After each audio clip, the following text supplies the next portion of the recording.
What is up, ghouls, gamers, and goblins? PotatoBagel back once again with another video talking about Crystal Mirror. For first-time viewers or long-time forgetters, Pokemon Crystal Mirror is a ROM hack that I am making that makes the original Crystal version much more competent and balanced, while also enabling players to make the most out of any and all aspects of the game.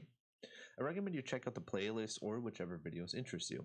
If you happen to like my ideas or are genuinely interested in this ROM hack, be sure to click that subscribe button and the notification bell. Now, today's video will be different. This one has no dedicated topic at hand because it's going over the more miscellaneous changes I made to the game, such as the side content or quality of life stuff. Hopefully each section has its own chapter in the video, so if there's a particular part you want to watch, feel free to jump there. If not, then sit back and enjoy the ride.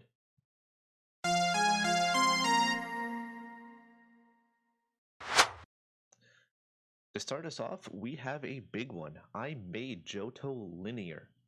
Somewhat.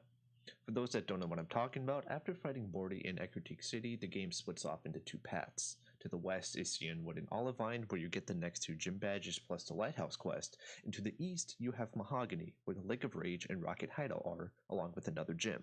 The issue with splitting the game off like this is that after completing one side and moving to the other, you are extremely overleveled. For the Cyndaquil users, most of you probably had a Typhlosion going into the prize fight, which is kind of ridiculous. So I fixed that. Some of you might have already caught on to this if you watched my gym leader video. How I went about doing this is actually quite fascinating. The main obstacles that typically block your path are either story-based, like Sudowoodo, or the Rage Candy Bar guy, or HM-based, like Ilex Forest and Tojo Falls. What I did was I blocked Route 38, Mount Mortar, and Route 42 off.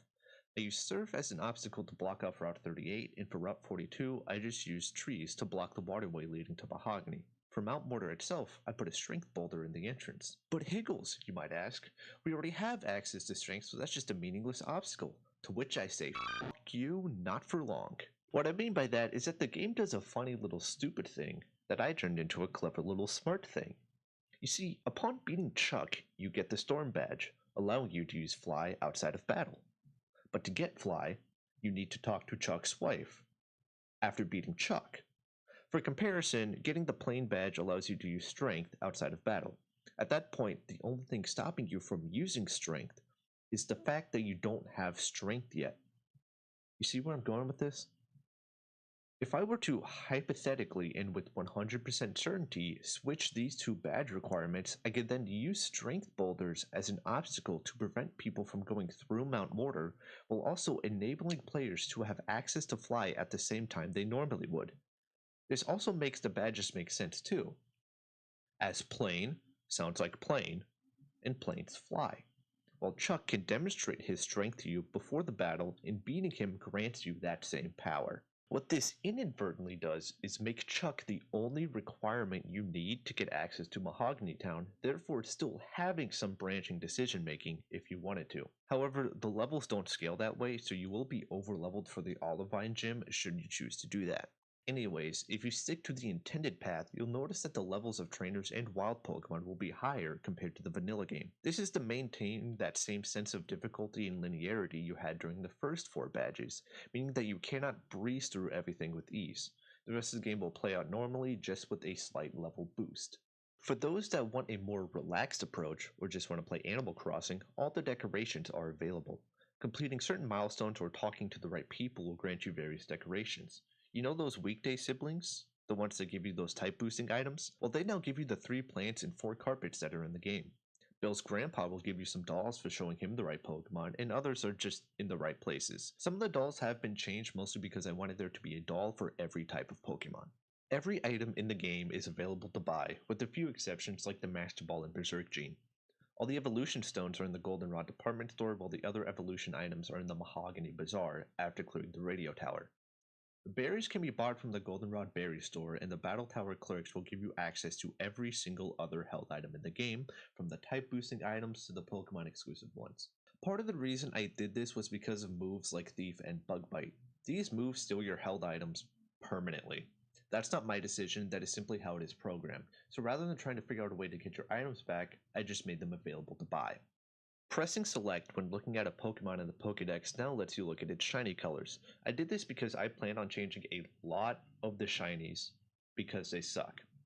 This is where you guys come in. If you have any ideas on how to fix a shiny, give me your suggestions. The shiny odds are still the same, meaning this is still a viable game to shiny hunt in. You just can't transfer them out.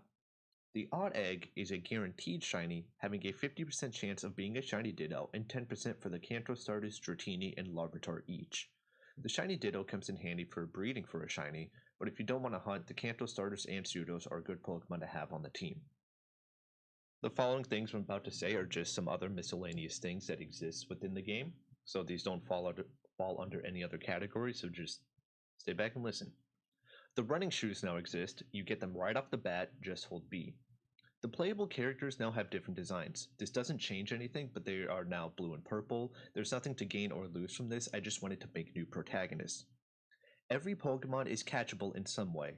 I didn't think I needed to say this, but just in case, I still recommend you save in front of all the legendary encounters. All the starters can be bought from the Celadon Game Corner. There is Gym Leader rematches, just go to the Battle House in Viridian City. I mentioned this in the Gym Leader video, but just in case, there you go. Some of the in-game traits have been changed. A couple of them are for balance purposes, others are just Pokemon that might be typically hard to find. Most of them are water types because there's a large amount of water types that are locked behind either exclusive areas or just swarms or fishing. A lot of egg moves have been updated for those that care. I haven't gone through all of them yet, but eventually every Pokemon will have updated egg moves. The TMs are reusable and have their prices increased to reflect this. The move deleter has been moved to Olivine City along with a move reminder. There is an infinite rare candy that is given to you in Violet City. This is for people who don't like to grind or are perhaps doing a Nuzlocke. Exploit this at your own discretion. A lot of bugs have been sorted out. The Apricorn balls now work properly and female Pokemon no longer have crappy attack DBs. The legendary beasts no longer have roar at the level they are when you encounter them, meaning they shouldn't permanently disappear. The move tutor in Goldenrod is available every day, allowing you to teach the elemental beams to your Pokemon. And I think that covers it all. I do want to start live streaming this game, and depending on when this video goes up, I'll have a date and time on screen, so be sure to follow me on Twitch at twitch.tv/PotatoBagel23. Even though almost all the game has been covered, I'm not going to release it just yet. There's still a lot to do in terms of documentation, and with that being said, I do not have a team working on this. This project has been just me doing all of this. If you are a content creator of sorts and want to make videos talking about this game, DM me on Twitter at PotatoBagel23. That might be stingy of me, but I just want to have everything ready to go for a full public release. While the game is playable, I don't want to have to force people to constantly update it while I adjust some learn sets or shiny colors. I am simply not in a position where I feel comfortable handing out this ROM hack to anybody who asks. With that, I do hope you all look forward to this eventual release and feel free to share this with anybody and everybody that might be interested. Keep in mind, you can't tag people in the comments anymore. As always, thanks for watching, and stay frothy.